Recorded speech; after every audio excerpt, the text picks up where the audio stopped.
오실 성경 말씀은 요한계시록 20장 1절로 6절입니다. 또 내가 보매 천사가 무저갱의 열쇠와 큰 쇠사슬을 그의 손에 가지고 하늘로부터 내려와서 용을 잡으니 곧 예뱀이요 마귀요 사탄이라. 잡아서 천년 동안 결박하여 무저갱에 던져 넣어 잠그고 그 위에 임봉하여 천년이 차도록 다시는 만국을 미혹하지 못하게 하였는데 그 후에는 반드시 잠깐 놓이리라. 또 내가 보자들을 보니 거기에 앉은 자들이 있어 심판하는 권세를 받았더라. 또 내가 보니 예수를 증언함과 하나님 말씀 때문에 목배임을 당한 자들의 영혼들과 또 짐승과 그의 우상에게 경배하지 아니하고 그들이 이마와 손에 그의 표를 받지 않은 자들이 살았어 그리스도와 더불어 천년 동안 왕노릇하니 그 나머지 죽은 자들은 그 천년이 차이까지 살지 못하더라. 이는 첫째 부활이라. 이 첫째 부활에 참여하는 자들은 복이 있고 거룩하도다. 둘째 사명이 그들을 다스리는 권세가 없고 도리어 그들이 하나님과 그리스도의 제사장이 되어 천년 동안 그리스도와 더불어 왕노릇하리라. 아멘.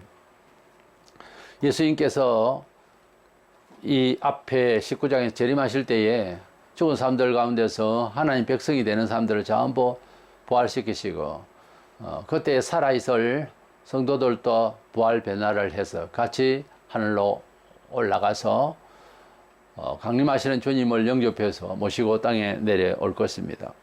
이 땅에 내려오셔서 이 세상을 완전히 새롭게 하시고 불신자들은 우리의 믿음의 식구들에게 건접하지 못하도록 우를 쳐서 아마 밖으로 이제 건접하지 못하도록 할 것입니다. 그래서 주님이 이 세상을 왕으로서 이 세상에 그 악한 왕들을 다 이제 멸하시고 지옥에 다 보내시고 했기 때문에 이제는 주님이 왕이 되셔서 우리를 이 세상에서 가장 편안하고 가장 행복한 그런 삶을 천년 동안 하게 될 것입니다. 물론 이것은 영원한 천국은 아닙니다. 그렇게 보는 사람도 있지만 거의 그렇게 보지를 않습니다. 그래서 지상천년 왕국이라는 그러한 세월을 우리가 보내게 될 것입니다. 그래서 천년 왕국에 대한 메시지를 나누고자 합니다. 먼저는 주님께서 이 세상을 새롭게 하셔서 천년 왕국을 이루시기 위해서 지금도 불신자가 그때도 있겠지만은 우리는 부활해서 이제 살게 되고, 근데 이제 사탄이 불신앙자를 이용해서 또 괴롭힐 수 있기 때문에 사탄을 마귀를 잡아서 이제 무저갱에 가두어서 우리가 천년 동안 이 세상의 천년왕국을 살 때에 그가 활동하지 못하도록 해버립니다. 1절에 또 내가 보면 천사가 무저갱의 열쇠와 그 큰 쇠사슬을 그의 손에 가지고 하늘로부터 내려와서 그래서 마귀를 잡아 무저갱에게 가둘 천사가 하늘로부터 내려온다 그래서 천사가 그런다 했어요. 계시록 9장에 보면은 그렇게 무저갱의 열쇠라는 그를 이제 가지고 활동하고 있는 천사가 있어요. 아마 그 천사가 아닌가. 천사들을 지으실 때 각 역할을 주셨어요. 우리 사람들도 역할과 그 역량들이 다 다릅니다. 질투를 내거나 비교의식을 할 것 없고 하나님께서 주신 대로 우리가 봉사를 잘 하면 정말 인생을 잘 사는 겁니다. 이절에 영을 잡으니 곧 예뱀이요 마귀요 사탄이라 그랬습니다. 같은 놈을 두고 여러 표현이 되는데 예뱀이라고 할 때는 창세기 3장에서 원죄를 짓게 하던 뱀 속에서 역사하던 그 사탄이라 그 말이죠. 마귀라는 말은 한자 말려서 미혹자를 말하고 그리고 사탄이라 히브리어 사탄은 대적한다 이런 뜻으로 이해되고 있습니다. 그래서 예뱀, 그 예뱀, 원죄를 짓게 하는 예뱀, 마귀, 사탄 다 같은 한 놈을 두고 하는 단수 형태의 말입니다. 그래서 용은 뭐 가상인물이 아니에요. 성경에 보면 그 용의 모습이 보이죠. 그래서 용이나 예뱀이나 마귀나 사탄이나 같은 놈을 두고 하는 말입니다. 물론 악령, 악귀, 마귀, 귀신들 이런 용어들이 있는데 그것은 복수 형태로 여러 명이 있기 때문에 그러나 이것은 단수입니다. 이래서 이 사탄, 이 용은 그동안에 주님이 오시기 전에 온갖 종교를 만들고 정치인들과 사회인들과 여러 가지 희락을 즐기는 세속의 이 문화에 활동을 했던 것인데, 이놈을 이제 무저갱에다가 가두어서 우리 천년왕국 동안 거룩한 삶을, 정말 행복한 삶을 사는데 지장이 안 되도록 주님이 가두어 버립니다. 이래서 천사를 통해서, 이래서 우리가 이 세상을 아무런 죄의 터치가 없이 이제 살 수 있게 되는데, 삼절에 보면 무적행에 던져 잠그고 그 위에 임봉하여 천년이 차도록 다시는 만국을 미혹하지 못하게 하였는데 그 후에는 천년 후죠. 그 후에는 반드시 잠깐 노일이라 이렇게 연이어서 말씀을 하셨는데 이 말씀은 천년왕국이 끝나고 난 뒤에 다시 무적행에서 풀려 나온다는 거죠. 때문에 이 말씀을 사람들이 이 천년왕국은 이 세상에서 그리스도인들이 그리스도 안에서 사는 기독교의 역사의 기간이다 이러지만은 그렇게 설명을 할 수가 없어요. 왜냐하면 19장에서 예수님이 재림하셔서 이런 일을 하셨거든요.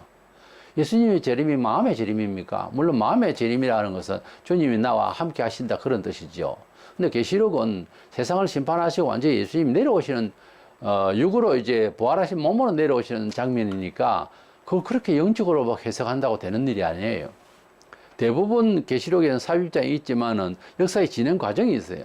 예수님께서 19장에 재림하시고 20장에서 이런 일을 하시니까 천년왕국이라는 것이 기독교의 세월이다 이렇게 해석하면 안 됩니다. 그래서 예수님께서 재림하셔서 천년 동안 무적행에 이 마귀를 집어넣어 잠그시고 우리가 천년왕국을 이루고 난 뒤에 이놈이 잠시 풀려난다 그래 돼 있잖아요. 때문에 이 역사성을 오해를 하면 안 됩니다. 아무리 부활을 하셔도 또 우리가 부활을 해도 주님이 또 땅에 세상에 재림하셔도 환상적인 세월을 사는 건 아니에요. 우리 몸이 부활을 하면은 지금 우리가 의식이 이제 많이 잠자고 있다 할까? 우리 사람이 정신세계가 많이 잠자고 있는 것이 그 증명은요. 어떤 일을 크게 당하면 눈이 확 뜨이더라, 눈앞이 깜깜하더라, 눈이 확 열리더라, 귀가 열리더라 그런 소리 하잖아요. 그만큼 우리가 귀가 열리고 눈이 열려야 돼요, 원래. 그것은 성령 안에서 진리의 혜택을 받아야 그렇게 되는 거예요. 사람이 굉장히 지혜롭고 지식이 많은 것 같아도 어둡습니다. 계속 어두운 이야기를 해요.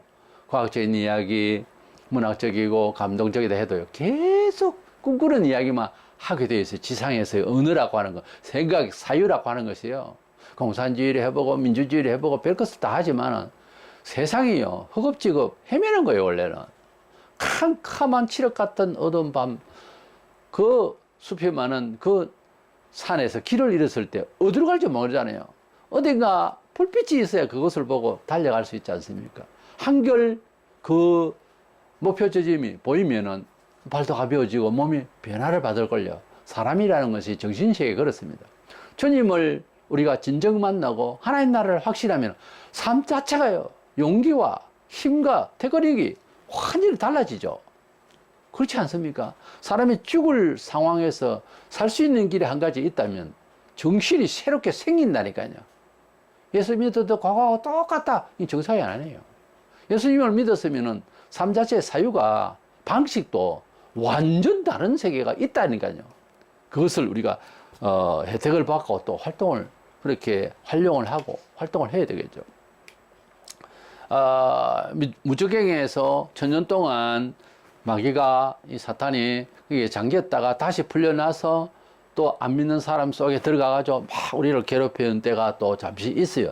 그때 이제 완전 멸망을 불신자들이 하게 되고 사탄이 지옥을 하게 되는데 그 과정이 주님이 19장에 재림하시고 난 뒤에 실제적으로 우리 몸이 부활한 상태에서 역사 의식이 있는 가운데서 일어나는 일이기 때문에 이런 말을 자꾸만 뭐 기독교 사상적인 뜻으로 뭐 천년은 많다는 뜻이니 기독교의 그냥 이 땅에서 활동하는 과정이다. 이런 게 아니에요. 이렇게 그게 뭐 오묘한 뜻 같아도 신령한 뜻 같아도 그렇게 해석하는 것은 바른 뜻이 아닙니다. 이래서 주님이 내려오시고 이제 무적행에 집어넣었던 이 사탄이 천년 동안 우리가 왕노릇하고 살 때에 이제 꼼짝을 못 하다가 잠시 주님이 풀어주시니 뭐 버릇이 어디 갑니까? 불신자에 들어가서 성도들을 치려고 하는 겁니다. 또 역시. 이래서 영원한 지옥 불못에 가기 전에 먼저 마귀를 가두는 무적행 어둡고 컴컴한 그곳으로 이제 넣어서 가두게 되는 이런 장면이 나오죠. 두 번째 생각하는 것은 이 천년왕국의 백성이 어떻게 생활하고 또 어떤 사람이냐는 거예요. 천년왕국은 기한을 일단 천년이라는 말을 썼으니까요. 아무리 많다는 뜻도 있고 해도 이것은 영원한 천국과 다른 이야기입니다. 천년이라는 거하고 영원이라는 거하고는 표현 자체가 다릅니다. 아 다르고 어 달라요. 지금의 세상은 불완전한 세상입니다. 지구촌이. 그러나 주님이 오시면은 처음에 창세기 3장 범죄 이전의 그런 에덴과 같은 그런 동네를 만드시고 이 지구촌을 완전히 세력화하셔서 천년 동안 살게 됩니다. 막 그냥 천국까지 왜 세상을 또 천년 동안 살게 하느냐 하는 종교 철학 없는 소리로 자꾸만 그렇게 주장하는 무천년주의자가 좀 그런 말을 좀 하기도 하는데 그렇지 않습니다. 우리가 완전한 삶을 우리가 개인으로는 7, 80년생이지만 예수님 오시고 난 뒤만 해도 2000년 아닙니까? 너무나 고통스럽게 사는 이 세상을 좀 더 사고 없고 온갖 법을 온갖 이제 관리를 다 해봐도 힘들잖아요, 세상이. 그때 가서 우리가 부활해서 여기 사나 어디 사나 영원한 몸이 됐어요, 이제. 근데 이 세상을 정말 아름답게 해가지고서 살만한 그런 살만한 세상을 한번 우리가 경험하는 것도 괜찮잖아요. 여기나 저기나 뭐 이제는 영원한 몸이 되었으니까 뭐 급한 마음으로 이 세상 없애버리고 금방 빨리 천국 가자 이럴 의지도 없어요, 그때는. 왜냐하면은 천국에 가서 사나 이 지구를 새롭게 해서 사나 너무도 주님이 오셔서 완전하게 해놓기 때문에 정말 어떻게 보면 살만할걸요. 그러나 주님이 다시 가자 하시고 새하늘과 새 땅으로 그렇게 들어갈 때는 미련 없이 이것을 다 버리게 되고, 왜냐하면 악령이 또 일어나가지고서 마귀가 일어나서 난리를 쳤으니까 또 그런 상황이 또 오거든요. 그래서 완전히 없애고 새하늘과 새 땅 주님께서 성천하시고 아버지께로 가던 그 집에 우리를 데리고 가신다. 새 예루살렘 그야말로 신천신지를 우리가 입성하게 될 날이 올 것입니다. 이래서 우리 주님이 19장에서 재림하실 때에 우리가 이제 주님을 영접하고 땅에서 천년 동안 왕노를 그때의 그 부활한 몸을 죽은 자 가운데서 먼저 부활한 성도와 그리고 함께 또 살아있을 그 성도들이 부활을 하게 되는데 그 부활을 첫째 부활이라 그렇게 이 말씀에서 우리가 볼 수가 있습니다. 그들은 4절에 내가 보니 예수를 정언한과 하나님 말씀 때문에 목배임을 당한 자들이 영혼들과 죽은 자들이죠. 또 짐승과 그의 우상에 경배하지 아니하고 그들이 이마에 손에 그 표를 받지 않는 자들, 그러다 죽은 사람도 있지만 그때 당시에 저 그리스도의 모든 미혹에 빠지지 아니한 사람들이죠. 살아서 부활해서 그리스도와 더불어 천년 동안 왕노릇하니 그랬습니다. 천년 왕국에 들어갈 자들은 첫째 부활에 참여한 자들입니다. 그 사람의 일생은 주님을 영접하고 또 정언하다가 목배임을 이렇게 순교를 하고 또 말세에 나타날 저 그리스도의 사상에 물들지 아니하고 그가 이제 강요하는 그 수를 받지 아니하고 말세에 저 그리스도의 이름을 받지 아니하고 경배하지 아니한 자들이 부활해서 천년왕국을 이루게 될 것이라고 했습니다. 우리는 주님께서 만약에 지금 오신다면 우리가 먼저 부활하는 것이 아니고 죽은 사람이 부활해서 바로 나올 때에 우리 눈이 열리고 귀가 열리고 입이 쫙 벌어질 겁니다. 그러면서 함께 부활을 해버립니다. 우리는 15장 51절 52절에 보면은 마지막 나팔에 순식간에 홀린이 다 변화되리니 나팔 소리가 나매 죽은 자들이 썩지 않을 것으로 다시 살고 우리도 변화되리라. 계시록에 7인 7나팔 7대접장이라는 그런 이제 시리즈로 연출이 되고 있는데 주님께서 언제 오시는가? 마지막 나팔 제약이 끝나고 즉 7대접자가 완전히 끝났을 때에 19장에서 주님이 재림하시죠. 16장에서 18장까지가 마지막 나팔인 7번째 나팔 재앙 안에 있는 7대접장이죠. 그것이 끝나고 마지막 나팔이 끝나고 난 뒤에 주님 19장에서 재림하시니 지금 재림하시면 자연 우리가 부활한다는 것이 바로 연결돼서 생각이 나잖아요. 근데 오늘 15장 51절 52절 이 말하는 거 보면은 마지막 나팔에 홀리니 우리가 다 변한다고 그래서 죽은 자들이 먼저 다시 살고 우리도 변하리라 그랬어요. 그래서 주님께서 마지막 나팔 재앙이 다 끝나고 난 뒤에 오신다고 하는 이 말씀은 표현상도 맞고 또 이 마지막 나팔 재앙이 마지막 나팔이 계시록상에서 전체적으로 마지막 때인 나팔이다 이렇게 또 표현을 억지로 하고 싶은 사람은 해요. 그러나 그것이 끝나고 난 뒤에 온다 했잖아요. 마지막 나팔 재앙이. 그 마지막 나팔 소리가 났을 때에 이제 주님이 오신다. 그렇게 읽어야 됩니다. 우리가 첫째 부활이 있다고 하는 것은 뭐 둘째 부활도 있다는 이런 의미가 있죠. 우선에 첫째 부활할 때 첫째로 그러면 둘째로도 나오잖아요. 셋째로도 나오고. 우리가 1차로 이제 성도들이 부활을 했죠. 죽은 자들이 일어나고 살아있는 사람들도 일어나서 부활해서 5절에서 6절에 보면 그 나머지 죽은 자들은 그 천년이 자기까지 살지 못하다. 그 나머지 죽은 자들은 즉 그때 1차적으로 부활하지 않는 사람을 말해요.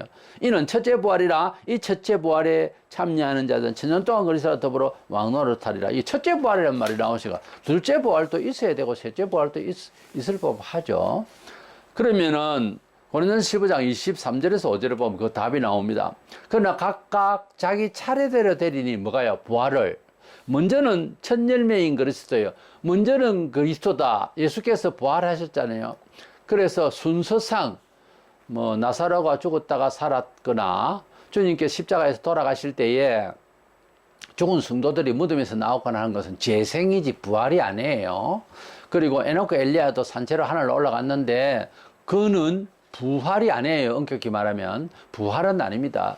그래서 지구촌 역사에서 부활이라고 하는 개념의 확실한 부활은 첫 번째 예수님이잖아요. 전무후무해요. 바로 그 말이 전무후무하다는 말. 예수님 외에는 그 전에도 부활은 없었고 그 후에도 아직 부활이라는 건 없어요. 근데 우리 예수님께서 그 부활의 첫 열매가 되신다 하는 거예요. 다음에는 그가 강림하실 때, 재림하실 때에 그리스도에게 속한 자의 성도들을 말하죠. 그러니까 그리스도에 속한 자는 엄격히 말하면 두 번째 부활이죠. 첫 번째 예수님께서 부활하신 것은 부활의 첫 열매라 하시니까 그냥 그렇게 이제 넘어가는데 이걸 순서상 보면 두 번째 부활이 예수 믿는 자들이죠. 그러나 지상에서 우리 사람을 상대로 부활을 이야기할 때는 본문에 첫째 부활에 참여하는 자가 바로 그리스도인들이다 하는 거죠. 그리고 24절에 그 후에는 마지막이니 그가 모든 통치와 모든 권세와 능력을 멸하시고 이 세속을 다 멸하시고 나라를 아버지 하나님께 바칠 때라. 나라는 뭐냐? 그리스도를 통하여서 하나님의 왕국을 이룬 우리 성도들을 하나님께 바칠 때라. 그 말. 그가 모든 원수를 그 발 아래 둘 때까지는 반드시 왕노릇 하시리니. 자 보세요. 첫 번째로는 예수님이 부활하셨어요. 부활의 우리가 그렇게 또 부활할 것이라고 요한은 그렇게 말했거든요. 예수님께서 부활 전무후무한 그런 신비한 몸으로 영육간에 부활을 했어요. 공간의 제한도 없고요. 문을 닫아도 들락날락하고 우리가 그렇게 됩니다. 그 몸으로 부활하셨는데 예수님이 부활을 증명하시기 위해서 주님이 부활을 증명하실 뿐만 아니라 무슨 말씀을 하신 것을 구약의 예언대로 또 예수님께서 예언하신 것을 전부 다 이루셨어요. 아버지가 간다 하는 까지 다 이루셨어요. 이제 재림만 남았다고요. 그 재림을 또 약속하셨는데 마지막 번째 이 재림을 안 믿는다? 그건 말이 안 되죠. 우리 이해력이 특별하지 않아도 예수님께서 구약 성경이나 신약에서 친히 말씀하신 예언을 주시고 하늘로 아버지께 가신 것까지 다 이루셨단 말이에요. 부활을 할 거다 하고 어디 가서 혼자서 부활을 했으면 이 문제가 있지만 보는 데서 부활하셨으니까 그래서 부활을 증명한 거예요. 그리고 공간의 제한이 없이 문을 닫았는데도 주님이 쓱 들어오실 수 있는 몸으로 부활하셨으니 부활의 영광의 몸이 어떠함을 또 증명을 하셨어요. 많은 교주들과 많은 예언가들이 자기가 이루지 못하고 다 죽어버렸거든요. 무덤이 다 있잖아요. 내 발에 석가 그리고 뭐 무슬림의 마음에 다 무덤이 있잖아요. 성지하면 그 사람들은 무덤 다 찾아가요. 예수님은 빈 무덤이에요. 그러니까 알아들 수 있는 기가 있으면서도 왜 비교의식을 하지 않습니까? 우리가 상품을 같은 돈을 주면서 브랜드가 있는 걸 싸게 이제 팔 때가 있어요. 그러면 살 수가 있는 거잖아요.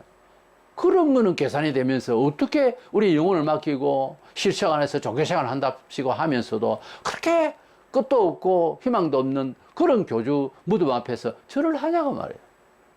이론적으로 논리적으로 안 맞잖아요, 그게. 때문에 부활하신 예수님이 우리에게 가르치신 바의 뭐 내용 이런 것은 뭐 공자 맹자 뭐 이런 가르침하고 비슷하게 보이는 도덕률도 있고 사실 비슷하지만 완전히 비슷하고 같은 건 아니에요. 그거보다 부활을 증명했잖아요. 최고의 은총과 놀라운 영광에, 뭐 종교라면 종교의 그 궁극적인 목적이 뭐냐? 부활이에요. 예수님께서 이 세상에 오신 것은 요한복음 6장 40절에 아버지께서 자신을 세상에 보내신 것은 물론 교회를 만들고 뭐 종교생활 활동하는 이런 현장이 있지만 목적은 부활이라는 거예요. 부활을 믿지 않으면은 왜 교회를 나오죠? 교회 생활하는 게 그 쉽지 않아요. 상당히 힘든 거라고 이게. 근데 부활이기 때문에 가벼워지죠. 감수하게 되고 인내하게 되고 기쁘고 그런 시간들이 오죠. 이래서 우리 예수님께서 부활하셨고 재림하실 때 우리가 부활을 하게 된다는 이 희망이 없이는 교회 종교생활, 기독교 생활을 하기에는 너무 많은 사람이 순교를 당했고 범사에 모든 일에 범사에 감사하고 의식화하고 이렇게 해야 되거든요. 기독교 정상적인 생활이. 그 의지적으로 하려고 하면 힘들어요. 그러니까 그래도 교회 생활을 한답시고 수많은 사람이 다니죠. 종교 생활을 하고 있더라고. 제가 심도 있게 이렇게 살펴보니까 뭐 거의 태반 이상이 종교 생활을 해요. 그러니까 저런 멀고 산이 아까운 예배당에서 빈다는 거죠. 그럼 뭐든지 주시옵소서. 아, 좋으신 하나님 뭐든 주신다. 뭐 기도해라. 또 강사 그런 소리를 하니까. 근데 심각한 시대입니다, 지금. 물질 만능 시대가 돼가지고 교회도 물질적으로 잘 되면 이것이 예수 잘 믿는 거다. 이렇게 생각하는 거예요. 성경을 보세요. 그게 아닙니다. 오히려 그 반대일 수 있어요. 때에 따라서는. 지금 이 시기에는 절제가 더 필요해요. 그래야 영혼이 잘 된다고. 무엇보다 우리가 영혼이 중요한 거예요. 우리가 범사에도 뭐 컨디션도 생각하고 기운동도 하고. 왜 그래요? 우리 정신이 흐트러지면 범사에 위험하잖아요. 예민한 기계를 만지거나 뭐 이렇게 컴퓨터 같은 것도 정신이 흐트러지면은 굉장히 길을 쫑긋 세우고 셰퍼를 다 세워서 이 일을 해야 되기 때문에 흐트러지면 안 됩니다. 어떤 면에서는 그리스도인은 상당히 예민한 사람이에요. 예. 범사에 선과 악에 있어서 또 삶에 있어서 여유를 가진다는 것은 그것을 딱 분석을 하고 편안하게 상대를 대해주는 것이지요. 태만해가지고 성격상 대해주는 편안함, 그건 아니에요. 세상에서 편안하다는 거하고 예수님이 주시고자 하는 평강하고는 다른 뜻입니다. 그래서 이 시대에 우리가 말세를 하고 형편없는 시대인데 경각심이 없고 긴장하지 않는다, 예민하지 않는다, 그리스도인들이 이거저거 구별도 없다, 예사롭다, 심각한 거예요. 어떻게 심각해요? 죄를 자꾸 쌓으면 한 방에 갑니다. 그래서 항상 털으라고 그러고 뱀에게도 물렸을 때 빨리 털면 괜찮다 하잖아요. 우리가 하나님을 믿는 우리 성도들은 어떤 정서상 긴장감이 대단한 사람들이에요. 각성한다고 그래요. 경각심. 그것이 우리에게 있는지 없는지 서로 자신들 판단하시고 내가 너무 경각심이 없다, 죄에 대해서 무슨 선택에 있어서 예민함이 없다 싶으면 회개하시고 깊이 묵상하는 그런 시간이 필요합니다. 이렇게 우리 사람 중에서 부활을 말을 할 때 첫째 부활이 뭐다? 예수 그리스도 안에서 죽은 자와 또 살아있는 자들입니다. 그럼 첫째 부활이 우리에게 이제 일어났다면 둘째 부활도 있어야 되지 않겠어요? 이 둘째 부활에 대해서는 그 후에는 마지막이니 헬라로 보면 에이타 토텔로스로 되어 있는데 에이타 토텔로스라는 이 말은 그 끝 맨 마지막에 일이 되어 있어요. 영어 성경에도 보면 제일 마지막 번째 그 말이에요. 그래서 이렇게 맨 마지막 때 이 말은 그 표현 자체가 좀 중복된 표현이에요. 저 끝에 그 마지막에 이런 뜻이에요. 그러니까 뭡니까? 천년왕국이 끝나고 난 뒤에 천년왕국이 끝나고 난 뒤에 제일 나중에 이제 그들이 부활할 것이다. 5절에 보면 그 나머지 죽은 자들이라고 했어요.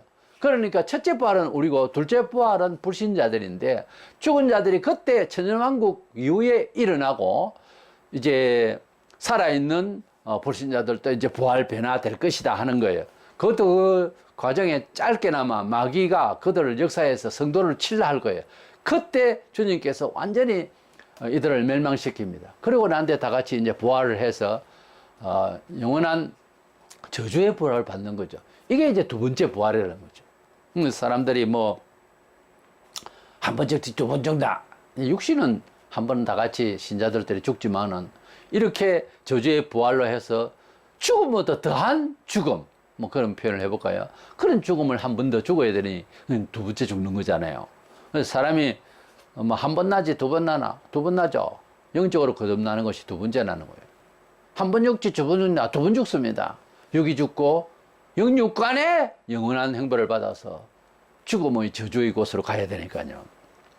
그래서 이 천년왕국에 대한 이 본문을 해석을 할 때 좀 편하게요. 계시록을 쭉 읽어나오면 이해 잘 되지 못하는 이런 환상적인 것도 있고 우리 평신도들은 더 그럴 겁니다. 그런데 19장에 예수님께서 재림하시는 모습이 뚜렷하게 그림이 아주 막 분명하게 이렇게 열거되고 있잖아요. 19장에 예수님 재림하시고 20장에서 우리가 부활한 것이 맞물려 있는데 일단 예수님이 재림하셔야 부활하는 거 맞잖아요. 그죠? 그러면 예수님이 재림하셔서 부활하시고 천년왕국이 이어서 이렇게 연출이 되고 있으면은 지상에서 천년왕국이 된다는 것을 믿으시기를 바랍니다. 그런데 이 천년왕국에 대해서 이렇쿵저렇쿵 여러 가지 학설적인 표현이 있는데 대표로 세 가지로 말하자면 후천년설이라는 게 있어요. 천년왕국이 기독교의 시대가 이제 잘 되어서 천년을 기독교화 전도를 하면은 온 세계가 다 기독교화 되어서 천년을 살다가 천국 갈 것이다. 이게 후천년설이에요. 이런 사람들은 주로 이제 교회 운영에 대해서 또는 메시지 내용이요. 지상천국 이런 걸 말을 많이 하는 편입니다. 꼭 그런 건 아니지만 뭐 성시화를 한다는 둥, 뭐 이래 문화적으로 기독교화 한다는 둥. 물론 그 문화적으로도 이제 새로운 그런 발전적인 것을, 창의적인 것을 표현하면서 천국을 이야기하고 복음을 전해야 되겠지만 그것이 주목적이 아니에요. 꼭 그렇게 물질을 안겨다 주고 꼭 그렇게 문화적으로 발전시켜주고 예수 믿으라 한다고 해서 다 잘 믿는 건 아니에요. 그것 없이도 얼마든지 복음은 전해지려면 전해집니다. 돈을 억만금 줘도요, 안 믿을 사람은 안 믿습니다. 절대로 안 믿습니다. 처음에는 믿습니다 하고 교회 나오죠. 그 다음에 더 주세요 이래 나오는 게 사람의 99.99%입니다. 사람 못 믿어요. 사람 마음속에 뭐요? 이미 마귀가 귀신을 집어넣어서 예수를 못 믿게 아예 문을 걸어 잠궈놓은 상태입니다. 이것을 열 자는 사람이 아니에요. 돈도 아니고 하나님께서 역사하시면 가만히 있는데도 그냥 뚫고 들어와요. 물론 복음이 전해졌을 때예요. 이래서 기독교가 뭐 천년을 세상을 뭐 지배하는 그런 뭐 때가 오면 그때부터 천년을 갈 것이다. 온 세상이 막 기독교가 돼. 그게 후천년설이. 후천년설은 사회복음주의 혹은 문화 선교주의 이런 쪽으로 가기가 쉽다는 거예요. 아무래도 그렇잖아요. 천국화하려 하니까. 근데 이거는 안 맞는 말이에요. 세상은 날로 악해지고 기독교가 되기는 글러 먹었습니다. 그 다음에 무천년설이라고 칼빈주의에서 이런 말을 많이 하는데 칼빈도 그렇게 주장을 하는 편이고 해서 기독교가 이 세상에서 악과 싸우고 하는 우리 마음의 천국이 아니냐. 그래서 기독교 전체 시대를 앞에는 기독교화돼서 천년을 간다 했지만 이거는 기독교의 시대, 예수님께서 오실 때까지 초림에서 재림까지의 말을 천년왕국이라 한다. 이렇게 말해요. 이건 아니에요. 그러니까 이 본문에 첫째 부활이라는 말을 중생한 것을 뜻한다. 중생하다는 거하고 부활하다는 단어가 틀립니다. 다른 말이에요. 예수님께서 19장에 재림을 하시면 부활한 게 맞죠. 왜냐하면 지금도 우리가 예수님 재림하시면 어느 설을 말하든 간에 부활한다고 알고 있잖아요.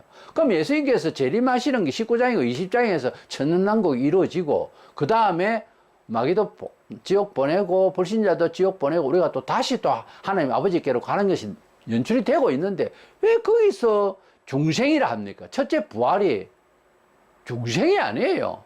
거듭남은 이미 2000년 전부터 예수님이 오시고 난 뒤에 시작된 거기 때문에 그걸 가지고 첫째 부활이다. 이건 아니에요. 개인으로는 물론 첫째 부활은 영혼의 부활, 육체 부활은 둘째 부활이 되겠죠. 그러나 그 후에는 나중에 둘째 부활은 그냥 불신자를 말하는데 내가 불신자 될 겁니까? 그러니까 이래도 안 맞고 저래도 안 맞다니까 그렇게 표현하면은. 왜 그래 억지로 부르는지 난 이해가 안 가요. 무천년주의 이것은 말이 안 맞습니다. 쭉 믿다가 갑자기 예수님께서 하늘로부터 나팔 소리와 함께 천사들과 함께 그냥 슉 내려올 것이다. 그래서 단대발에 거기서 그냥 신자와 불신자를 그냥 바로 갈라서 천국과 지옥을 바로 간다. 이렇게 해석을 하니까 기독교의 시대, 즉 예수님께서 오시기까지가 천년왕국이에요. 이렇게 해석을 해버리는데 이건 너무 생각이 아니라는 거지 이게. 그 다음에 이제 지상 천국을 예수님께서 오셔서 천년왕국을 이루시고 난 뒤에 우리가 하나님 나라를 다시 가게 될 것이다 하는 역사적 전천연설이라는 게 있어요. 그 역사적 전천연설을 믿으면서도 휴거했다가 내려온다는 휴거설도 있습니다. 예수님이 제레미야 천년왕국을 이룬다는 건 같이 생각을 하는데 대환란이 무서워서 하늘 올라가야 된다. 우리가 그 고통을 어떻게 받을 것이냐. 그래서 7년 동안 막 대환란이 있을 때에 막 공중에서 우리는 뭐 춤추고 놀 것이다. 이것도 애매하고 뭐 특별한 그런 근거가 없어요.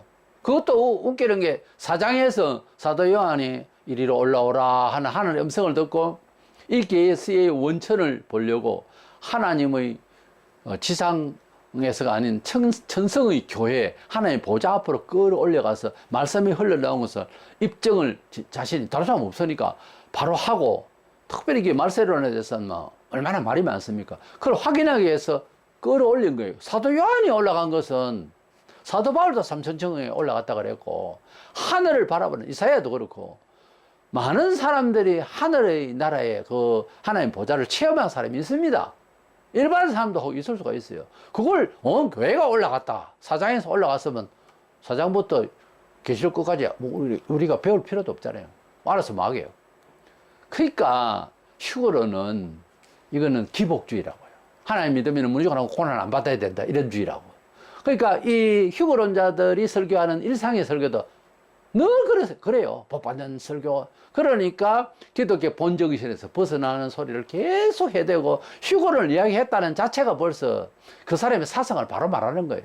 박영영 박사가 교회학에 읽어보면 이 종말론, 이 말세론은 그 사람의 기독교 사상의 어떤 그 궁극적인 기독교 사상의 그 내면을 그대로 표출하게 되는, 종합적으로 표출하게 되는 그런 해석이 되니까 계시록 해석을 보면은 그 사람의 사상을 안다는 거예요. 그 계시를 읽으면서 갑자기 앞에서는 뭐 십자가 이야기가 이러다가 이게 날아가야 되겠구나. 그래서 휴거하자. 어떤 사람은 또 12장에 여자가 교회네, 어디서 또 여자는 교회라고 듣고 뭐 교회가 도움을 받는다. 여기에서 또 중간 휴거를 하자. 별의별 소리를 다 합니다. 휴거 안 해요.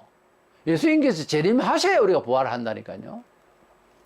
그래서 역사적 전천연설이라고 하는 것은 예수님께서 재림하셔서 우리를 부활시켜서 지상을 천년왕국을 이루시고 우리가 세상을 새롭게 해서 너무 행복하게 살게 될 그날을 우리가 기다리고 있는 것입니다.